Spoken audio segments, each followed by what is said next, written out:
اور دعا کرنا ان کے لیے یہ بڑا ضروری ہے. ہر نماز میں، ہر رنگ میں، ہر انداز میں ان کے لیے دعا کریں. اللہ انہیں کامیابی عطا فرمائے، اللہ انہیں ظلم سے محفوظ فرمائے، اللہ اسرائیل کو صفحہ ہستی سے مٹا دے، اور اللہ تجھے واسطہ مصطفیٰ کے مدینے کا امریکہ کی دھجیاں بکھیر دے مولا، اس کو بانٹ دے، ٹکڑے ٹکڑے کر دے. اور ہم نہ کریں گے تو اللہ ایسے لوگ لائے گا. اللہ لے آیا کرتا ہے، اس کا قانون اب لے آتا ہے، لے آئے گا، بکھر جائے گا یہ سارا. میں اسے ٹوٹتا ہوا نہیں دیکھوں گا تو میری اولاد دیکھے گی، اور میری اولاد نہ دیکھ سکی تو میری تیسری نسل دیکھے گی. یہ ٹوٹے گا، یہ بکھرے گا، یہ تباہ ہوگا. اگر جھنڈا بلند ہوگا تو محمد عربی کے دین کا جھنڈا بلند ہوگا، رسول اللہ صلی اللہ علیہ وسلم کے دین کا جھنڈا بلند ہوگا. اسلام کی فطرت میں، قدرت میں لچک دی ہے، اتنا ہی یہ ابھرے گا جتنا کہ دبا دو گے، اتنا ہی یہ ابھرے گا جتنا کہ. پر ہمیں ہوش آ رہا، ہمیں ہوش آیا. پیر صاحب بھی ہاتھ چموا رہے ہیں، مریدوں کو لے کے اجرے میں بیٹھے ہیں. کم از کم جکی روڈ پہ ایک دن آ کے احتجاج ہی کر لیتے، ایک دن آ کے احتجاج ہی کر لیتے. اس پہ مرید کٹھے ہو سکتے ہیں تو فلسطین کے لیے نہیں کٹھے ہو سکتے؟ سیاستدانوں کے کارکن اگر ان کے حق میں اور ان کے سیاسی مقاصد کے لیے احتجاج کرنے کٹھے ہو سکتے ہیں تو فلسطین کے لیے کٹھے نہیں ہو سکتے؟ شاگرد اگر اس کام کے لیے آ سکتے ہیں تو اس کام کے لیے نہیں آ سکتے؟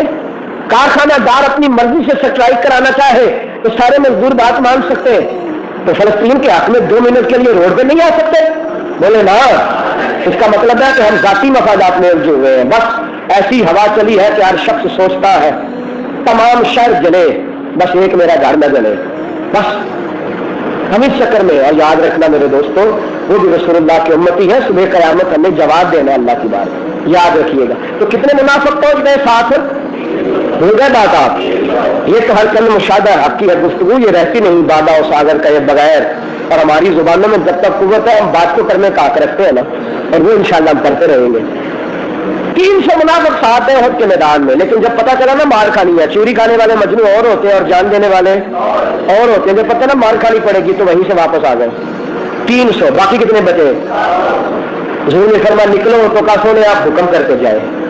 احد کا میدان سج گیا، 700 کا لشکر مسلمانوں کا اللہ اکبر کہتا ہوا محبوب کریم علیہ السلام کی قیادت لازوال میں ڈٹ گیا. کفار آئے 3000 کا مجمع لے کے، چونکہ حضرت علی رضی اللہ تعالیٰ عنہ نے بدر میں عتبہ کو قتل کیا تھا تو عتبہ کی بیٹی ہندا نے کہا کہ جو معاذ اللہ حضرت امیر حمزہ کو شہید کرے گا اور ان کا کلیجہ نکال کے مجھے دے گا میں چباؤں گی، منہ مانگا امام دوں گی. چونکہ تیمہ بن عدی کو حضرت امیر حمزہ نے بدر میں قتل کیا تھا تو اس کے بھتیجے جبیر بن مطعم نے کہا کہ جو حضرت امیر حمزہ کو شہید کرے گا میں انعام دوں گا. ایک بخشی نام کی شخصیت، ان کا نام ہے ابو وسمہ بخشی، وہ کہتے ہیں کہ میں نے کہا اگر میں یہ کام کر دوں تو کہنے لگے تجھے آزاد بھی کریں گے، انعام بھی دیں گے، مال و دولت بھی دیں گے. کہتے ہیں میں تیر اندازی میں نشانہ بازی میں بڑا ماہر تھا. ایک پہاڑ کے پیچھے چھپ کے میں بیٹھ گیا. حضرت امیر حمزہ نے 39 کافروں کو قتل کیا.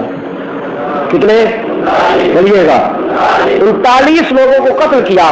کہتے ہیں سامنے آ کے تو مارنے کی میرے اندر جرت ہی نہیں تھی، اس لیے کہ حضرت امیر حمزہ کا سامنا کرنے کی کوئی جرت کر سکتا نہیں. فرماتے ہیں سامنے تو نہیں آ سکتا تھا، دور سے بیٹھ کے تیر مارا. ان کی آنکھ سے ہوتا ہوا ان کے پچھلی سائڈ سے تیر نکلا. فرماتے ہیں اللہ اکبر کہتے ہوئے میری طرف بڑھے، لیکن ان کا خون اتنا نکل گیا کہ وہ کمزور ہو کے گرے. اور زبان کا لفظ جو ہے فزت برب الکعبہ، رب کعبہ کی قسم میں کامیاب ہو گیا. رب کعبہ کی قسم میں، رب کعبہ کی قسم میں کم. کہتے ہیں جب امیر حمزہ رضی اللہ تعالیٰ عنہ کی روح مبارک پرواز کر گئی تو واشی کہتے ہیں میں نے اٹھا، ان کا میں نے پیٹ چاک کیا، کلیجہ نکال کے ہندا کو دیا، چبا گئی. پھر ان کے کان کاٹے گئے، ناک کاٹی گئی، پھر ان کی آنکھیں نکالی گئی. فرماتے ہیں شہید ہو گئے. 70 کے قریب صحابہ شہید ہوئے. اور جب شہداء کی میتیں تلاش کرتے کرتے حضرت علی پہنچے، حضرت امیر حمزہ تک، تو جناب علی کی ساری داڑھی آنسوں سے بھر گئی. اور حضرت علی المرتضیٰ سے صحابہ کہنے لگے اتنا روتے کیوں ہے؟ تو شہید ہو گئے. اور ولا تقولوا لمن يقتل في سبيل الله اموات بل احياء ولكن لا تشعرون. تو شہید ہو گئے. حضرت امیر حمزہ رضی اللہ تعالیٰ عنہ کی میت مبارک پر کھڑے حضرت علی کہنے لگے روتا اس لیے ہوں کہ میرے محبوب سے دیکھا نہ جائے گا، نبی کریم علیہ السلام کو یہ غم کا پتہ چلے گا تو معاملہ کیسے بڑھے گا؟ دوستوں پیار اتنا، محبت اتنی، وفا اتنی. حضرت علی المرتضیٰ شیر خدا کرم اللہ تعالیٰ عنہ گئے، حضور علیہ السلام نے فرمایا علی حمزہ کا پتہ چلا؟ تو جناب علی ہوئے تو نبی کریم علیہ السلام کی مقدس آنکھیں بھی آنسوں سے بھر گئی. فرمایا کدھر ہے میرا حمزہ؟ فرمایا لبوں سے نہ بول سکا، انگلی سے اشارہ کیا. حضور تشریف لائے اور پیارے چچا کے سرانے کھڑے ہوئے تو آنکھوں میں آنسو جاری ہے. حضور گھٹنوں کے بل بیٹھ گئے. فرمایا تو بڑا صلہ رحمی کرنے والا تھا، تو بڑا پیار کرنے والا تھا، تو بڑا محبت کرنے والا تھا، تو بڑا عظیم تھا، تیری کیا بات تھی، تو بڑا نوازنے والا، بڑا معاف کرنے والا. مقدس اتنی دیر گزری تو حضرت صفیہ حضور کی پھپھو دوڑی آ رہی ہے. نبی کریم نے فرمایا ان کے بیٹے حضرت زبیر بن عوام سے ماں کو روکو، بھائی کا حال نہیں دیکھ سکے گی. حضرت صفیہ کہنے لگی یا رسول اللہ بھائی تو میرا تھا پر پیار آپ دونوں کا زیادہ تھا، اگر آپ نے برداشت کر لیا ہے تو صفیہ بھی برداشت کر ہی لے گی. حضور اگر آپ نے دیکھ لیا ہے تو میں بھی برداشت کر لوں گی. سرانے کھڑی ہوئی انا للہ و انا الیہ راجعون. صحابہ نے کہا حضور اٹھائے ان کو مدینے لے چلے. فرمایا نہیں اسے احد میں دفن کرو. انہیں بولیے گا احد شریف میں دفن کرو. قبر کھلنے لگی تو ایک قبر میں ایک روایت کے مطابق دو، حضرت عبداللہ بن جہش رضی اللہ تعالیٰ عنہ، حضرت امیر حمزہ دو، اور ایک روایت میں تین، حضرت مصعب بن عمیر بھی اسی قبر میں. کفن پہنانے کی باری آئی تو کفن بھی کوئی نہیں، کفن بھی کوئی نہیں. کاش کوئی فلسطین والوں کو جا کے بتلائے کہ شوال میں تمہارے پاس بھی کفن کوئی نہیں. تو اسی شوال میں جب امیر حمزہ گئے تھے تو کفن اس وقت بھی کوئی نہیں تھا. حضرت صفیہ نے 2 چادریں دی اور جب ڈھانپنے لگے تو قریب ایک انصاری کی میت پڑی ہے. نبی کریم نے فرمایا میں نہیں چاہتا کہ چچا کو کفن مل جائے اور یہ انصاری بے غور کفن چلا جائے. فرمایا ایک چادر اس پہ ڈال دو، ایک چادر ان پہ ڈال دو. فرماتے چادر ڈالی، سر ڈھانپتے تھے تو پیر ننگے ہو جاتے، پیر ڈھانپتے تو سر ننگے ہو جاتے. نبی کریم کی مقدس آنکھوں میں آنسو آ گئے. فرمایا چچا کا سر ڈھانپ دو، پیروں پہ گھاس ڈال دو اور ایک دفعہ قبر بند کرو، اللہ جنت کا لباس عطا فرما دے گا، اللہ انہیں جنت کا لباس دے دے گا. حضور نے فرمایا رکھو جنازہ پڑھے. نبی کریم کے سامنے رکھا، جنازہ پڑھایا حضور. پھر ایک اور میت آئی، فرمایا امیر حمزہ کے ساتھ رکھو. پھر دوبارہ جنازہ، وہ میت اٹھا دی. پھر تیسری میت آئی، فرمایا امیر حمزہ کے ساتھ رکھو. پھر تیسرا جنازہ. چوتھی میت آئی، امیر حمزہ کے ساتھ رکھو. میرے مصطفیٰ کسی پر ایک بار جنازہ پڑھ دے تو فرشتے سلامی دینے آ جاتے ہیں. حضرت امیر حمزہ پر نبی پاک نے 70 مرتبہ نماز جنازہ ادا فرمایا، 70 مرتبہ جنازہ پڑھا رسول پاک نے. اور پھر حضور نے فرمایا قبر مبارک میں رکھ دو. حضرت امیر حمزہ کی قبر میں مٹی ڈالی جا رہی تھی اور حضور کے آنسو ہے کہ تھمتے نہیں. نبی کریم علیہ السلام آنسو بہاتے جاتے. حضور علیہ السلام جیسے ہی نکلے احد سے، جیسے ہی نکلے احد سے، حضرت صدیق اکبر آگے آ گئے. حضرت امیر حمزہ کی صاحبزادی جن کا نام بھی فاطمہ، حضرت ابو بکر صدیق سے پوچھتے ابو بکر میرے ابا جی کدھر ہے؟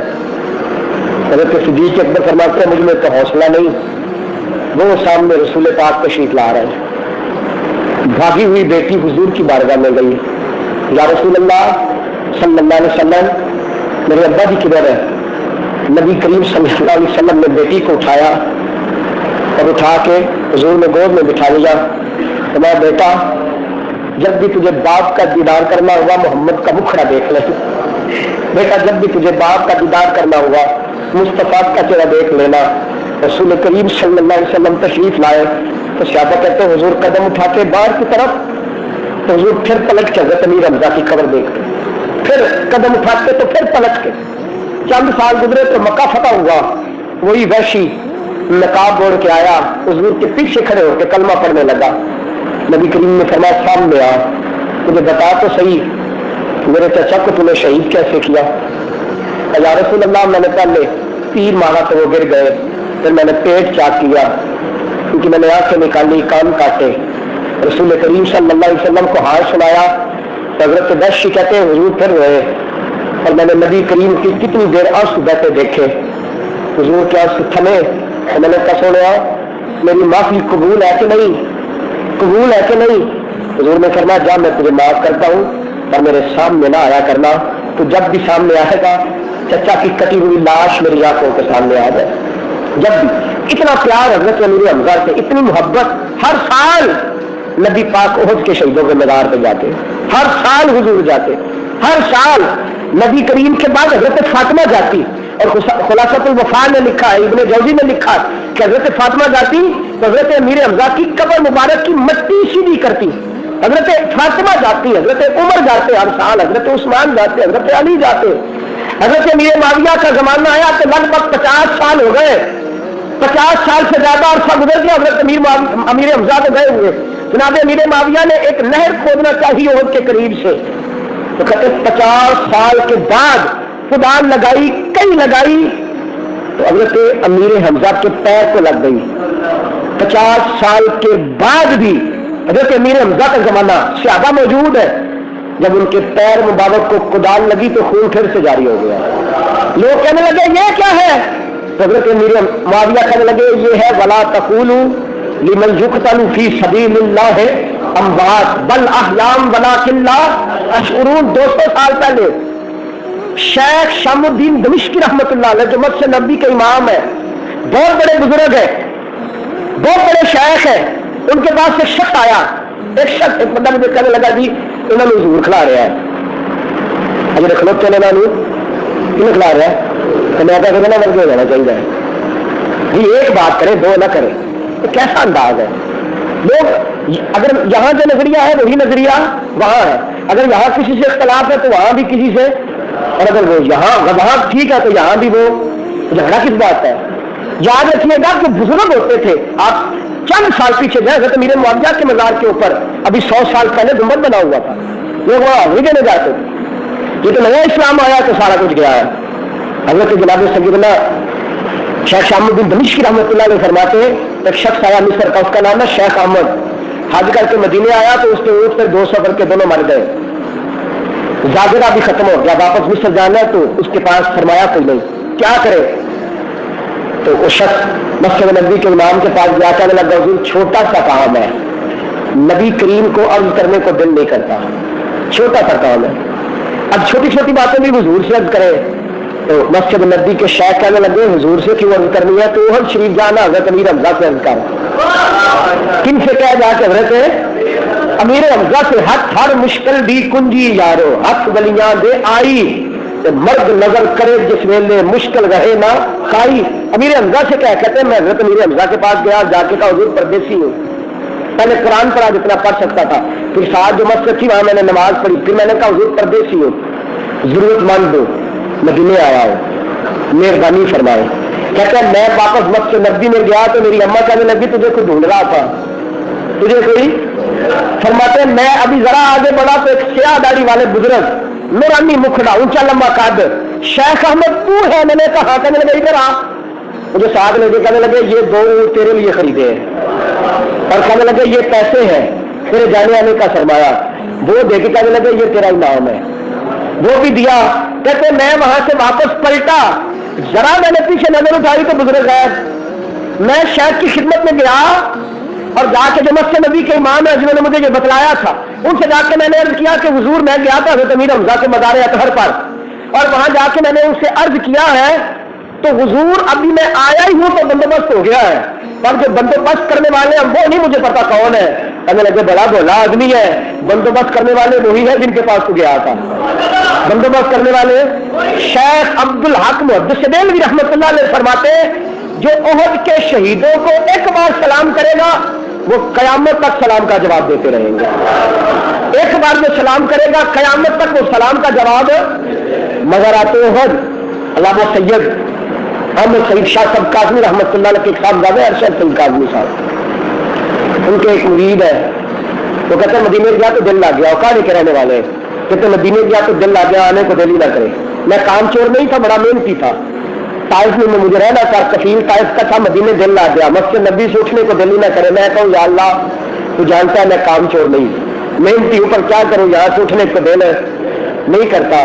کہتے میں نے حضرت سے عرض کیا تو کہنے لگے چھوٹے چھوٹے کام حضور کو نہیں بتلائے جاتے تو حضرت امیر حمزہ کے پاس گیا. کہتے میں حضرت امیر حمزہ کے روضہ اطہر پہ میں نے کہا حضور جانے کو دل نہیں کرتا، جس طرح آپ مصطفیٰ سے پیار کرتے ہیں میں بھی نوکری کرنے والا ہوں. فرماتے ہیں عرض کیا اللہ نے فضل فرمایا وہ میرا کفیل جو مجھے کہہ رہا تھا پرسوں طائف نانا آیا تیرا خروج بھی لگاؤں گا تجھے اندر بھی بھیجوں گا، کہتا میرے پاس چل کے آیا، مجھے کہنے لگا بڑے ڈاڈے ڈاڈے لوگوں کی سفارشیں کراتا ہے، بڑے سخت سخت لوگوں کی۔ میں نے کہا کیا مطلب؟ کہنے لگا 6 مہینے کے بعد تجھے 1 مہینے کی چھٹی ملے گی، جب تمہیں گھر جانا ہوگا میں ایئرپورٹ چھوڑنے جاؤں گا، جب تو واپس آئے گا لینے جاؤں گا، چھٹی کی تنخواہ بھی دوں گا، جتنی تنخواہ تو کہے گا اتنی دوں گا۔ تو میں نے کہا میں نے کرنا کیا ہے؟ کہنے لگے مسجد نبی میں بیٹھ کے مصطفیٰ پہ درود پڑھنا ہے، اور جب موقع ملے نکل کے جانا ہے اور جناب امیر حمزہ کی حاضری دینی ہے۔ تو میں نے کہا یہ کرم کیوں؟ کہنے لگے رات ملے حضرت امیر حمزہ خواب میں، تو کہنے لگے تو اس پہ مہربانی کر، اللہ تجھ پہ مہربانی کر دے گا۔ ہر مشکل دی کنجی یارو ہاتھ مرداں دے آئی، تے مرد نظر کرے جس ویلے پھر مشکل رہے نا۔ حضرت امیر حمزہ اللہ آپ سب کو مدینے لے جائے، مدینے سے آپ نکلے تو احد شریف جائے، وہاں اس مزار پہ حاضری دینا نبی پاک کی سنت، اور وہاں اس مزار پہ کھڑے ہو کے حضور نے فرمایا تھا مزارات احد پہ، فرمایا مجھے پاک ہے میرے بعد میری امت شرک نہیں کرے گی۔ احد کے شہیدوں کے مزار پہ کھڑے ہو کے فرمایا ریاکاری کرے گی دنیا دار ہو جائے گی لیکن شرک، ہمیں تو حضور کی زبان پر اعتبار ہے، ساڈے نبی کی زبان ساڈے واسطے، کچھ لوگوں نے لے لیا ہے مفت کا شرک باندھتے پھرتے ہر جگہ تقسیم کرتے پھرتے، ساڈے نبی کی زبان ساڈے واسطے، میری امت میرے بعد شرک۔ میرے عزیز یاد رکھیے گا مزارات احد کے شہیدوں پہ جائیں، ان کی سوانے پڑھے، حضرت امیر حمزہ رضی اللہ تعالیٰ عنہ کی دلیری، شجاعت، وارفتگی، پیار، انہوں نے دین سے پیار کیا ہے اور قیامت تک ساری دنیا ان سے پیار کر رہی ہے۔